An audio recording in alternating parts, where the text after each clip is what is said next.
To give you a bit about the board.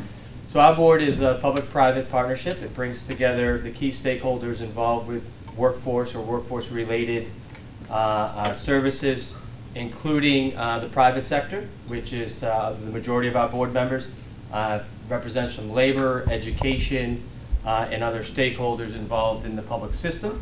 And we oversee the workforce development system in southern Worcester County, so 38 communities, Worcester and surrounding communities in southern Worcester County, to really make sure that the workforce is prepared for the jobs that are available and helping business to grow and thrive.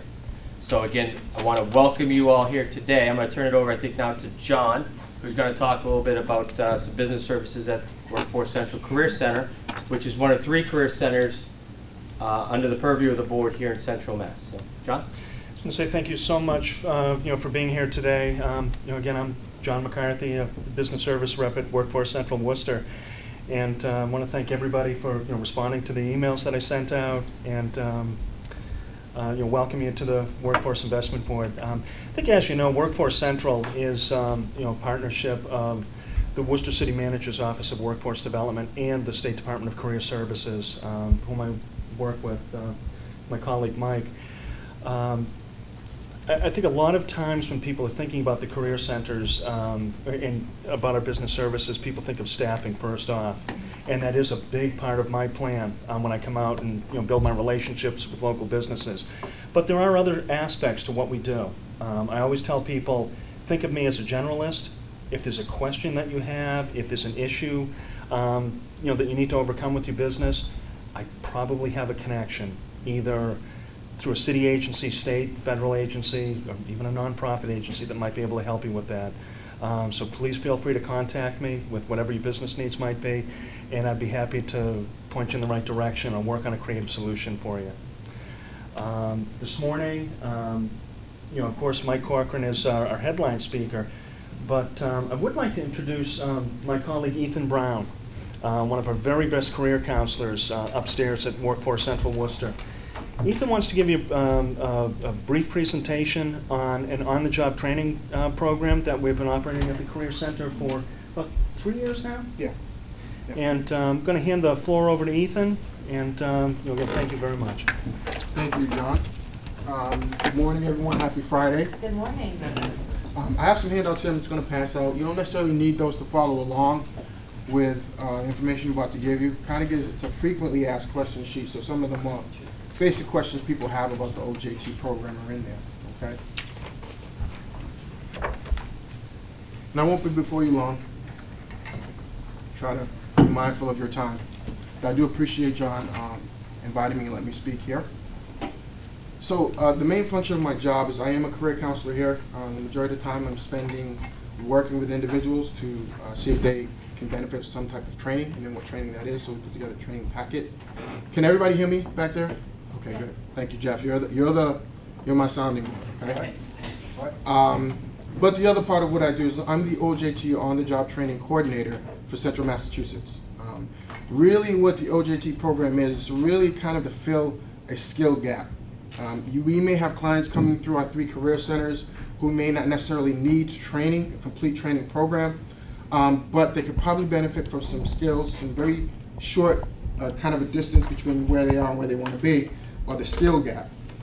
And what the program does is it helps fill that skill gap. So if you have an individual with the basic requirements for a particular position, but there may be something along the lines of a certification or some training that they're going to need, they don't necessarily need to go to a school for, that's what the OJT comes in. It can be catered to just about any business. Length of the OJT varies. Okay, I've done them as short as 4 weeks and as much as 6 months. All right, all depends on the skill set that that individual has, where they've started as far as skills, and then how much they need to learn in order to be proficient in that job. Okay, so that amount varies.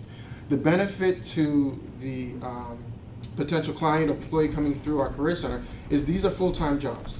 Okay, part of the requirement of the program is when we do partner with businesses to do the OJT, they must agree that these are full-time positions, okay?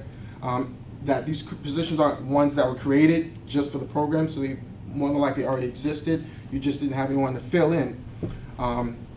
Also, too, the pay, okay? So basically whatever you would give someone who walked in off the street, as far as an employment, it's the same exact thing. The only difference is I'm here working with the business, your businesses, to fill that skills gap with that employee, okay? The company gets a reimbursement on the training. Well, we say training, but really it's a reimbursement of the individual's wage. And it can go up to 90%, okay? And these really about the cost of training that individual, where they started and what you have to do to get them to the point of proficiency, which means their ability to do the job without direct supervision, okay? So it varies. Usually I try to focus on smaller companies, especially if you're new to the program, new to something along the lines. There's a lot of paperwork, but the good part is you don't see a lot of it because I do it, okay? But so most of the companies I do work with, they're smaller, but it doesn't necessarily mean I can't work with larger companies. When you're thinking about requirements for this position, for the OJT program, the positions, first the individual has to have the baseline qualifications. That's what we ask for. The OJT portion does not circumvent any type of hiring process that you may have. So if you do drug screens, background checks, query checks, things of that nature, that still takes place, okay? We try to focus on candidates coming through the career centers, all right? Individuals who may be eligible for the program, they need to have collected what's called dislocated worker or long-term unemployed, so they need to have collected at least 22 weeks of unemployment after January of 2008. Most people do. That's one of the requirements, okay? Also, too, we have an academic and a career-based assessment that they both have to pass, okay? And then finally, I actually sit with them and I conduct an interview with them. So before they even get to the employer, I've actually gone through the kind of a proving process to make sure not only are they qualified for the program, but they're a good fit for the OJT, okay? I work with the companies, as I said before. You know, we actually put together a packet as far as hiring and how we go about finding the candidates that we need. I've worked really, really well with companies. What I do is not invasive, okay? I try to do it in a way that's going to continue to work for the company, not interrupt any things that you may have to do. Occasionally we will need to sit down and kind of talk about what you're looking for, but the most important part is what that skill gap is, okay? What is it that they're missing and what is it that they can get by going through the OJT program? I stress that because a lot of times companies are really looking at, oh, this is great, I get reimbursement on this individual wage, and it's like really about getting them into position, but what about after the OJT is over, okay? The idea is to use OJT as a kind of a stepping stone to get that employee where you want them to be, okay? As far as the companies, there's a very basic process that I do go through, but it is required. I do look at tax records, health insurance, workman's comp, things of that nature. Nothing that's invasive, but we need to make sure that when we are connecting with the employers, that in addition to the candidate being appropriate, the company or the employer needs to be appropriate for the program as well, okay? So one of the big things, you are never confused, you never not know. I walk with you throughout this step, through the whole process. And as I said before, unlike some of the other career centers who may have 2 or 3 people that do it, I do it. So I really have some leeway into how we can work with the people, okay? And work with those positions, work with those individuals, all right? So the benefit to the company, again, is you're getting a qualified candidate in this full-time positions. The benefit to our client coming through the Career Center is that we get them back to work, and that's what everyone's looking for. And then here for the Career Center, in addition to getting a placement through that individual going back to work, a portion of the OJT supplants my salary. So the more money we can make doing OJT, the more money we can put somewhere else and keep someone else employed or towards another program. That's kind of the basics that I have for you guys. There is a sheet going around with all the information on it. These are just frequently asked questions. I try not to get too deep into it because it could be a lot, and it really needs to be digested in pieces, not like consumed. So I think that's pretty much the basics, unless anyone have any questions specific regarding the program. I do. Yes. What's the breakdown of monetary returns in terms of percentages? Size of company, certain percentage? No. The way the reimbursement breaks down, well, yes, to some extent, you're absolutely right. It's based on kind of the way it breaks down is if you have 1 to 50 employees, that's a 90% reimbursement rate. 51 to 250 is 75, and then 251 and up is 50. All right. It's more attractive obviously, to use smaller companies, because there is a larger percentage that you'll get back, but, you know, it doesn't have to be. When you're thinking about companies, I'm not thinking about the company overall, so it may have a number of different franchises. To base that percentage of reimbursement, it's about the number of employees in that particular site. So you may have a number of different, you know, franchises, but at this one, 5 people work there. So it's based on that number, okay? One of the things too, kind of got me thinking about, when you're looking at this, people always say, well, how long is it gonna take to get an employee? The process is pretty much the same as if you were reaching out to someone not through the OJT program. So whatever your process is, it's pretty much the same. The benefit is that I screen individuals. So I'm never gonna send somebody to you who you think might not be appropriate, okay? I really work with the company to kind of get what are you looking for? What are the basic skills that you're looking for? And you know, some of the intangibles, you know, personality, things of that nature. Do they work well in teams? So I go through a lot of that with them. I usually spend about a week to a week and a half getting them through the process. It's obviously a lot shorter if I have someone who has more of the skills, but you know, I try to make sure that I'm not sending you candidates that you know, you really don't need or don't fit the type of opportunity that you're trying to create with your company. So I'll actually go through them. I'll do all the requirements for the program, and then I'll pass them on to whoever is responsible for interviewing them. And then once we've agreed that this is the person's appropriate, and we want to bring them on, an offer is made, and then we sit down and we look at that skill gap. So where are they starting, and what do they need to learn? And through that, with that process, we actually create a training plan with that individual. It'll dictate the responsibilities, things that they're going to learn, things that they need to do, expectations of the company and the employee, the length of the OJT, and then also the reimbursement rate for that particular OJT.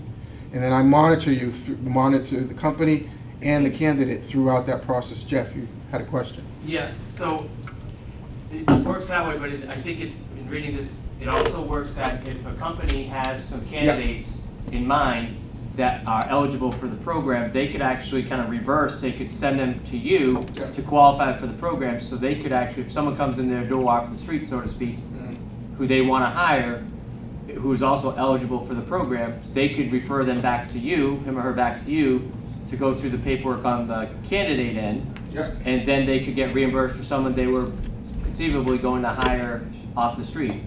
It's called a reverse referral. Thank you for bringing it up. I was going to talk about it, but this is a good point.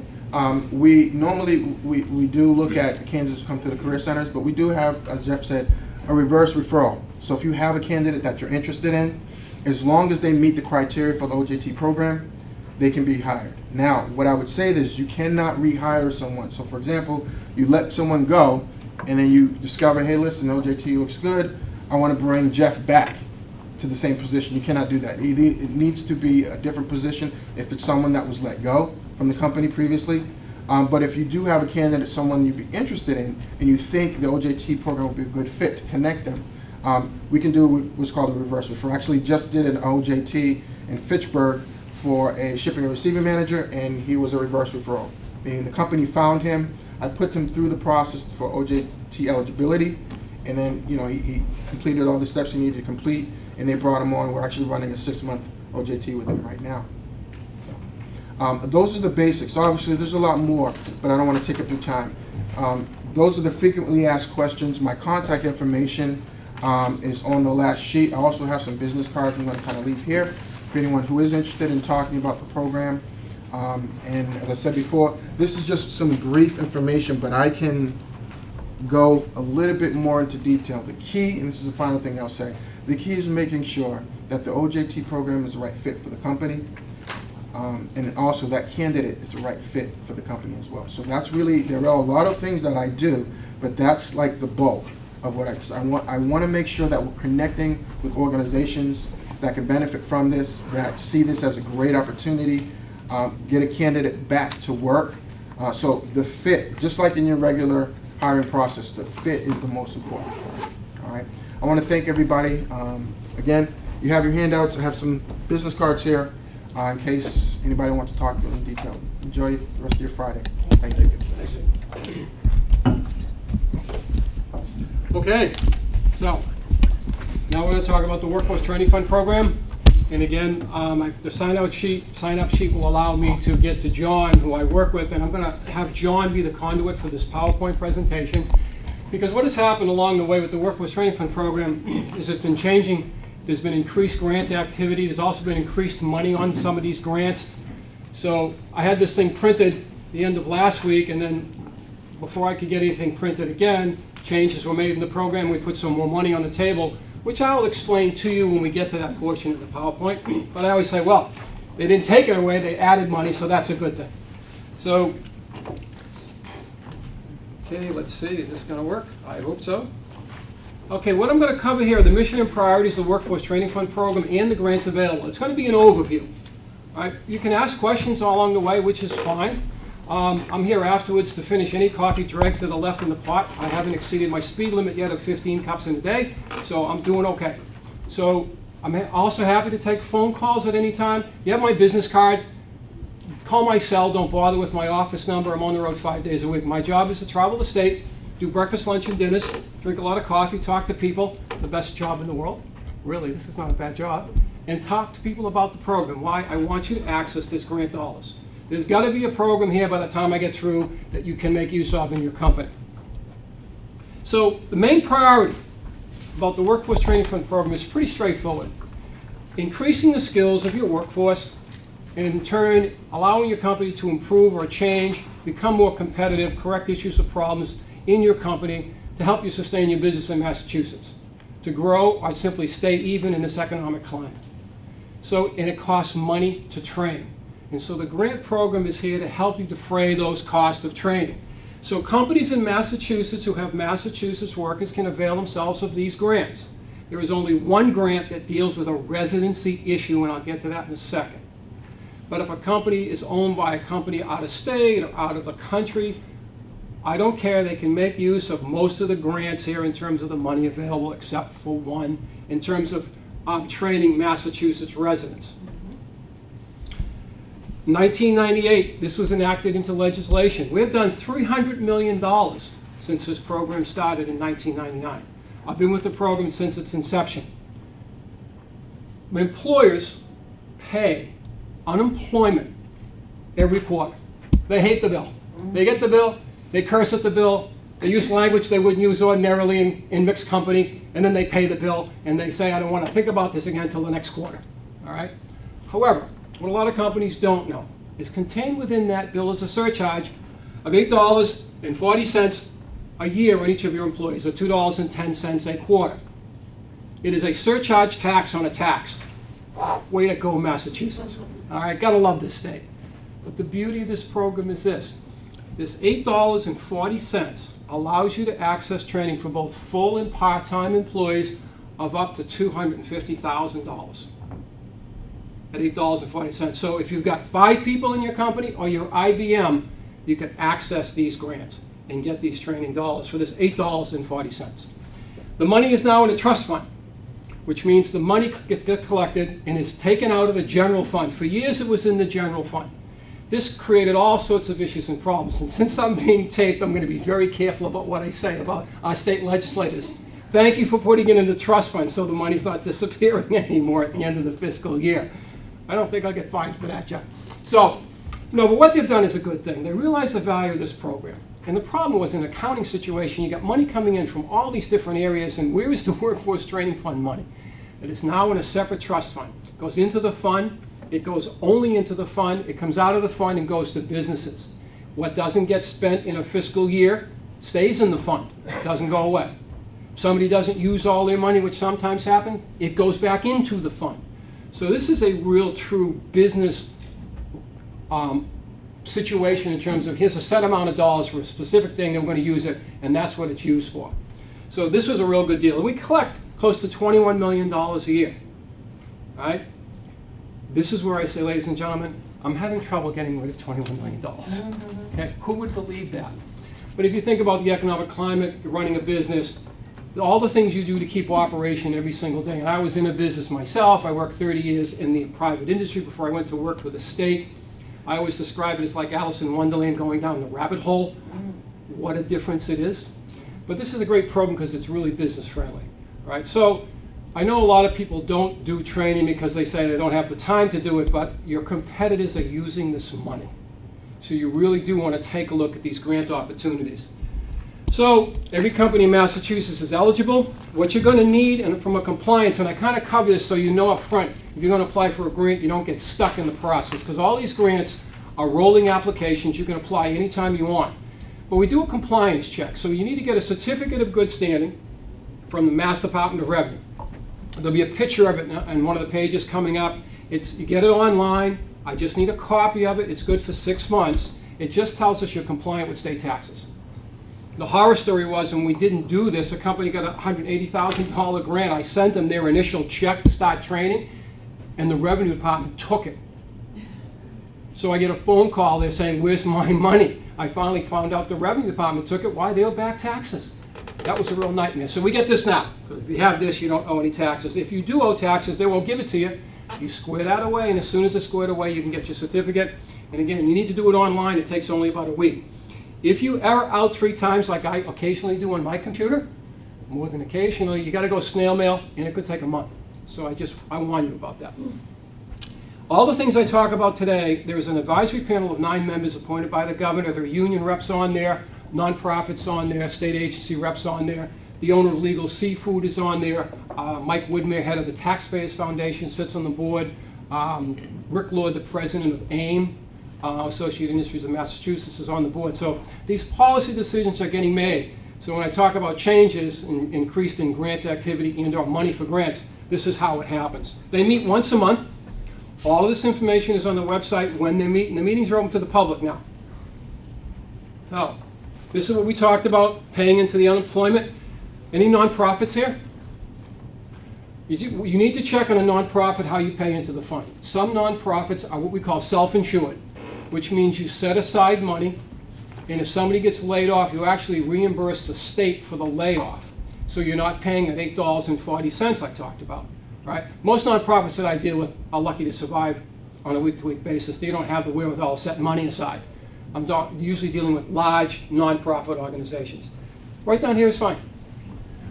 We check these other things internally. You got to have workers' comp coverage, as well as the other things we're going to be checking as well.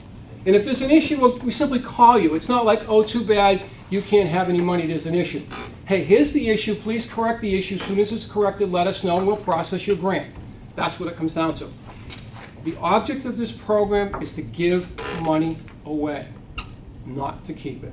I'm going to say that again and again and again. We want to give the money away. I'd like to see us have 0 in the account at the end of a fiscal year, because we keep collecting money on a regular basis anyway. That means a lot of people are getting trained. This is the certificate of good standing. That is not. I still get this on occasion, because if you go back to your office and talk to your controller, he or she will say, I know exactly what you need, and that's the one they're going to get you. It doesn't do us any good. That just states you're a business in Massachusetts. Okay? How are we doing? Questions so far? What a great job I'm doing. Oh, wow, this is terrific.